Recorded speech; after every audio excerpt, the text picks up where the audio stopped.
Hello, everybody. Welcome to the Connecting Life podcast. I'm your host, Dianaboskma. And here we connect the dots between health, nutrition, mindset, and everyday life, helping you build a healthier, more fulfilling future one step at a time. So, grab a cup of tea, get comfortable, and let's dive into today's episode. Today, we're continuing with our Microbiome Food Spotlight series, and I'm really happy about today's episode because we're going to be talking about something that I really love, olives. So, if you've ever sat down in a Mediterranean restaurant and been presented with a little bowl of olives, you might not have given much thought to how they got there. You pick one up, you eat it, it's salty, it's savory, it's delicious. But it's actually quite an extraordinary thing. Because if you walked up to an olive tree, picked one of these beautiful little olives straight from the branch and popped it in your mouth, you would probably regret that decision very quickly. Because a fresh olive is very bitter. And that's what I'll be starting with today. So imagine yourself around the Mediterranean, some 1,000 years ago. You're surrounded by olive trees. And you've got this beautiful fruit hanging from the branches. You harvest some. And then you discover that you just can't eat them. What are you going to do? And this is where humans start to become quite ingenious, because we always want to make everything better for ourselves, which is great. So our ancestors didn't have modern food processing factories. They didn't have a fridge. They didn't have a supermarket down the road where you can just get a couple of jars of olives. They had the food right there in front of them, and they had to figure out how to make it edible. And somehow, over generations, people discovered how to transform those tiny little bitter fruits into something delicious. They discovered that you can do it with curing. They discovered you can do it with salt. They discovered that you can do it with brine. And eventually, they also started fermenting them. And this is one of the things that I find so fascinating about traditional foods. Our ancestors were incredibly observant, so they may not have known how that works with a lactic acid bacteria, the lacto-fermentation and stuff like that. They had no idea, because these names were not a thing then. And they didn't know the chemical structure of, and I don't know how to pronounce that, but I'll try anyway. So, oleoropane, it's what makes the olives taste bitter. So they didn't have the microscopes to tell them what the microbes were doing, but they could observe, they could taste, and they could experiment. And they could remember what worked and what didn't. And that knowledge could then be passed down to the next generation. And that brings us to the olive. The olive tree itself has a remarkable relationship with the Mediterranean food culture. So the cool thing is that it thrives in relatively dry conditions, so it can grow all around the Mediterranean without any difficulty. And it can also grow in soils that aren't very rich in nutrients, which is just really cool because we all need nutrients. And olive trees, some of the varieties of them, because there's different types, but they can live for centuries, which is also really amazing. So just imagine generations of people just living alongside those same trees. And a child might have grown up helping with the olive harvest, and then become an adult harvesting the olives themselves, and then perhaps teaching their own children how to harvest. So that tree just becomes part of their life because it is part of their landscape. And the harvest of the olives also becomes part of the rhythm of the year. And then as a food, it becomes part of everyday life. And that's very different than walking to the supermarket and picking up a jar, because, you don't have all this work that goes before it. And still, in many ways, that jar does contain the accumulated wisdom and knowledge of all the generations that have worked with olives. So, the fresh olive. Well, why is it so bitter? Well, that is one of the reasons is that compound that I don't know how to pronounce, but I'm going to try it again. Oleoropane. And it's a natural occurring phenolic compound that's found in olives, especially the unprocessed ones. And it's very, very bitter. And it's part of the plant's natural chemistry, probably to stop us from eating them. It's defense mechanism, because that bitterness we don't like. So what we have to do is,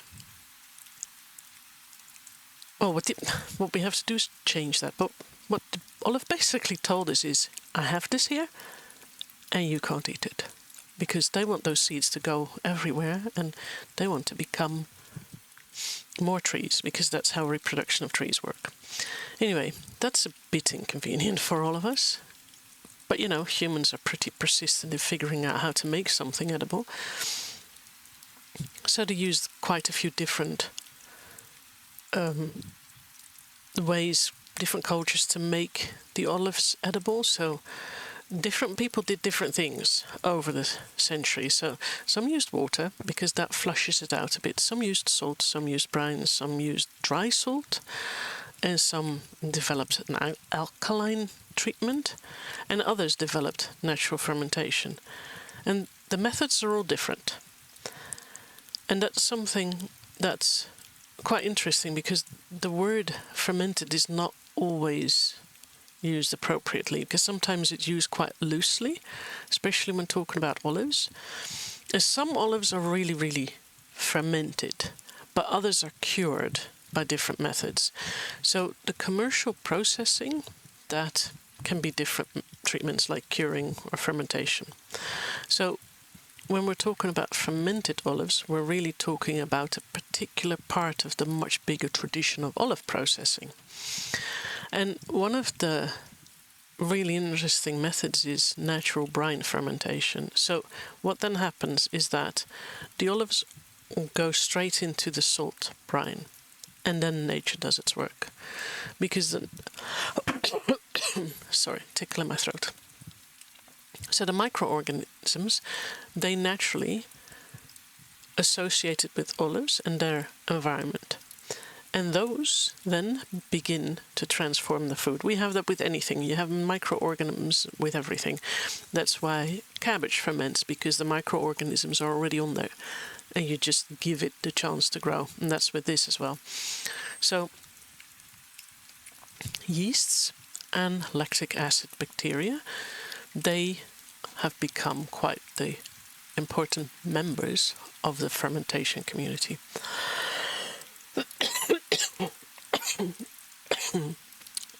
Sorry about that.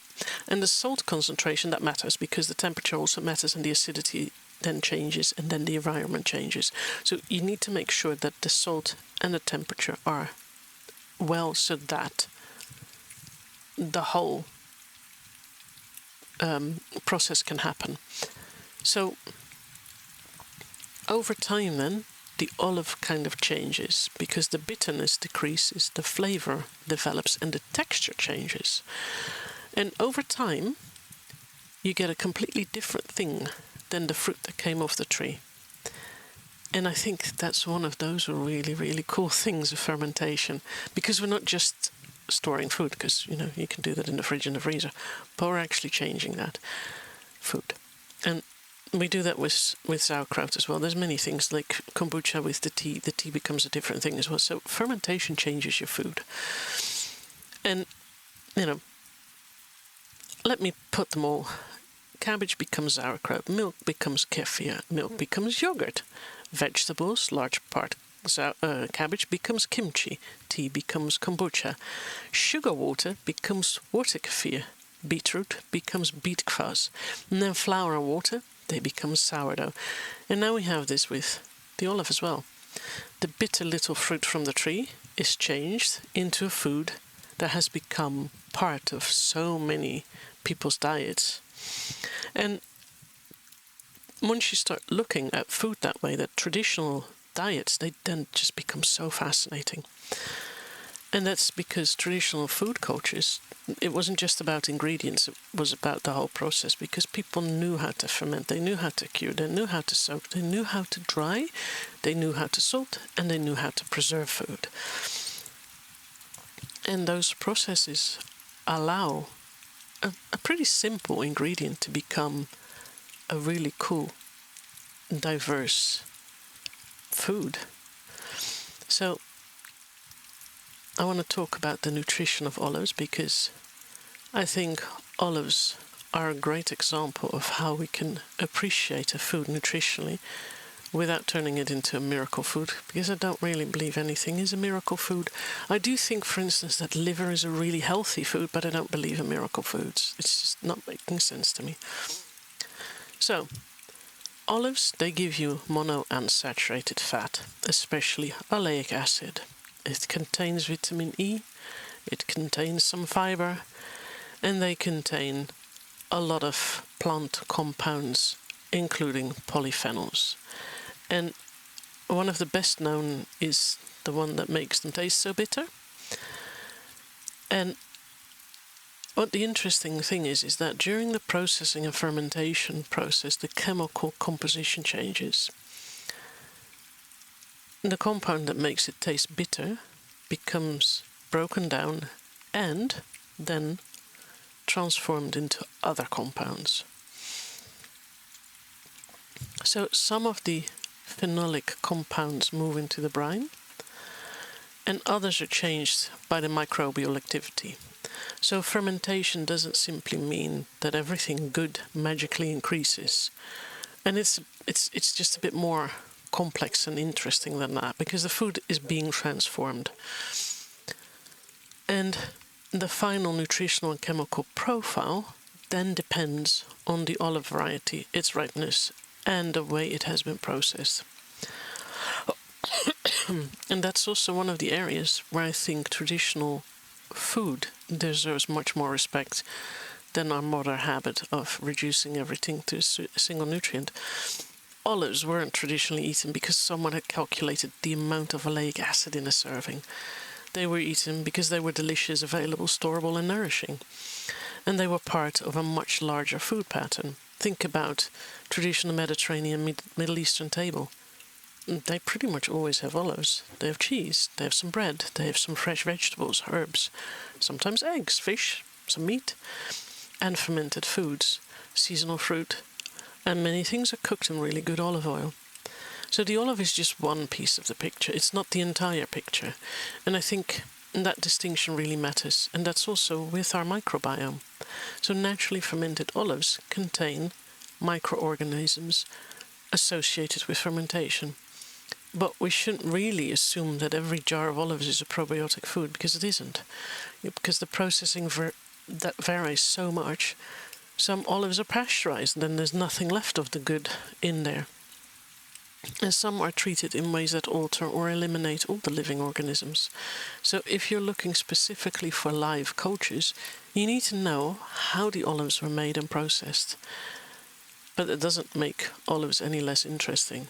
It just means that we need to be accurate, I guess, about what we're eating. And, that's another thing about traditional food. Know your food. Know where it comes from. Know how it was prepared. And other than just believing what's on the label on the front, look at the back. Have a bit of a look of what happened, where it comes from, all these things, because they're important. So, if you've ever wondered what you could do with olives, eat them. I know that sounds pretty simple, but sometimes the simplest foods are the easiest to just incorporate. So, one of the things that's really tasty is some sourdough bread with some butter, some cheese, some olives with it, or, olives with eggs is really yummy. I love olives in a salad. Some olives with some grilled fish, or just with your meal, because I love adding them to my meals where I have some food, like olives with lamb is really tasty. And, you have these middle Mediterranean and Middle Eastern tables with all sorts of little snacky foods. Well, olives need to be part of that. And then just have a bowl during dinner at the table. A couple is fine, you don't need loads. And that's something that I always find really cool from when I eat tapas or mezzo or whatever, that there's always some olives and everybody's just helping themselves. And there we are back to the table. So the olive tree, a fruit that can't just be eaten when it's picked, a problem that humans have seemed to be solving, which is really cool.